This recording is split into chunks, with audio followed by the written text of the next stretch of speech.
What's up, everyone? Toy Bro here, and we're taking a look at the Marvel Legends Thor Ragnarok Wave HELA figure today. So we've got our standard package that we're all used to at this point. We've got our logo down on the bottom. We've got our window, our figure. We've got some artwork of Cate Blanchett looking incredibly menacing on the side. We have got HELA on the back with our lineup down there on the bottom, and that same shot on the other side. So let's pull her out and see what's all about this figure. Alright guys, so here is HELA out of her packaging, and this is my most anticipated movie figure for this wave. Ares is my most anticipated overall, but when I saw HELA's figure and how they managed to get the likeness for Cate Blanchett down, I knew that I had to get this figure, and this is kind of what's brought me into wanting movie figures, at least for this wave, just because, you know, if I wanted one, I probably need to get a few others just to complete a set, basically. So here we are.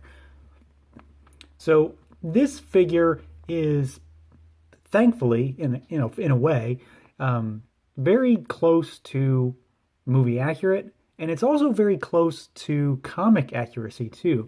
So we've already got a HELA figure in the line. I believe she was a Comic-Con exclusive a while back, and this movie version of her is actually pretty close to the comic adaptation. It's not 100% obviously, but it's not too far off to the point where if you only had one HELA, and I do, she could probably fill both roles.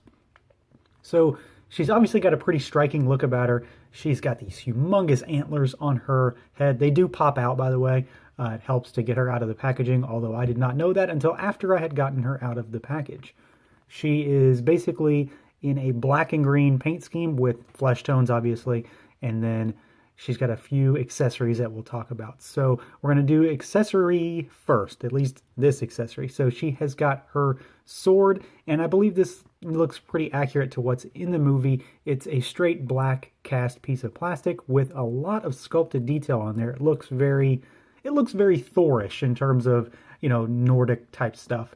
Not a great deal to talk about in terms of the overall accessory itself. She can hold it in her right hand only, and it looks pretty cool. That's about it.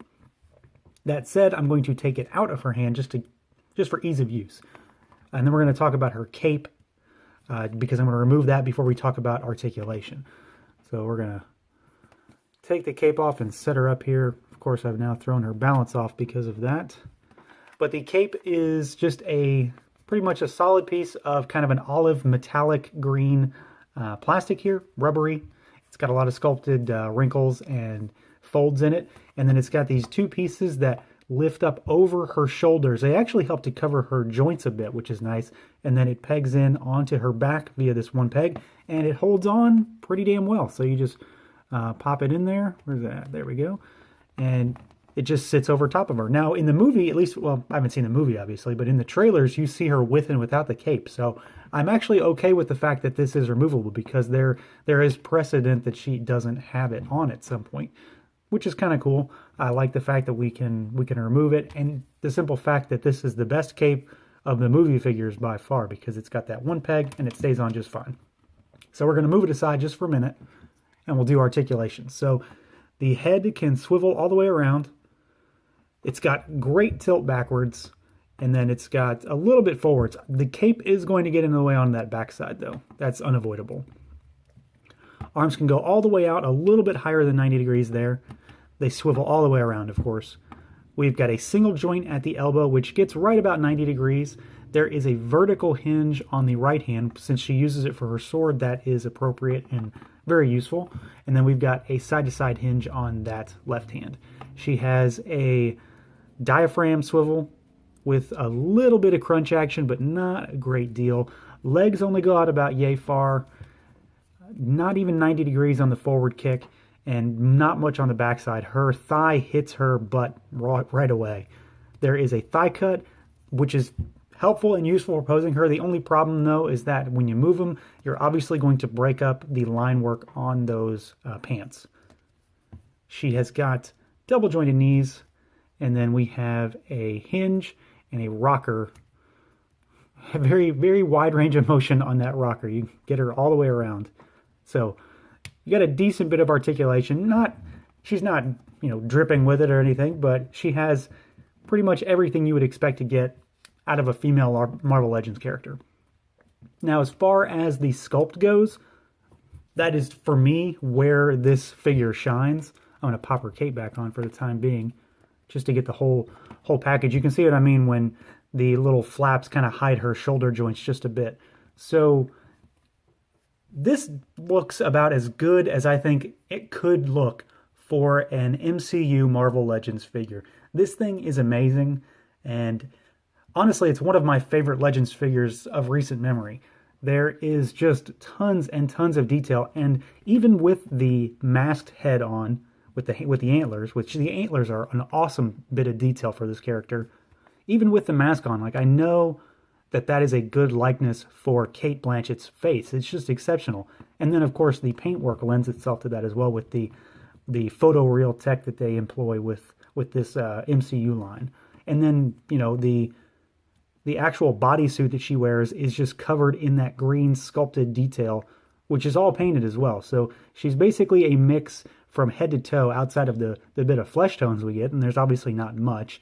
She is in a textured black suit with the green metallic paint line work that covers her. So all of the black has kind of a scaliness to it. It's really fine detail, and then the green is all raised and it's painted in that metallic green color, which is very nice. It's all pretty clean too. I don't have really any gripes on the sculpt or the paint in that regard. And then that same color paint is on the face. It's a little bit different on the face. It's not 100%. It's a little greener and less metallic than what's on her body. But for the most part, it's pretty nice. And she's got that on her, around her eyes and then on her lips. So I mentioned that there's obviously another accessory because we were talking about the one accessory, the sword, but there was another. That would be the head that she comes with. So she has a swappable head. So the other head is the unmasked head. So we've got Cate Blanchett kind of in full effect here. We know that it's her in the movie. We've seen her in the trailer, and she does take her mask off at some point. So this head was kind of warranted for this figure, and I think it's just exceptional. We've got that long flowing black hair. We've got the flesh-colored lips. We've got the dark circles under her eyes, and then she's got some sort of kind of schmaltz or something on her forehead. It looks like kind of force lightning-ish almost. I guess it's the mark of evil for this character. Makes her look like a bad guy. But this is 100% Cate Blanchett's face. It's wild that they were able to get this level of detail at this scale in a Marvel Legends figure. It's fantastic. And I think this head is probably one of the main reasons why I am so fond of this figure. I like the regular head, the masked head, just fine. I love the antlers. I think they're really, really cool. But the level of detail we got for this extra head sculpt just kind of blew me away, and it made this figure a must-have. So after calling her a must-have, I think that pretty much explains where I stand with this figure. I've said it time and time again, I don't buy movie figures. They've just never really done it for me. I'm a comic guy through and through. But this figure is a great example of what makes me want to buy these movie figures.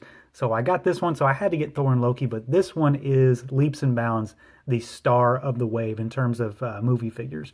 If you're going to get just one, it has to be Hela, and you couldn't go wrong with her. She's just an exceptional figure all the way around.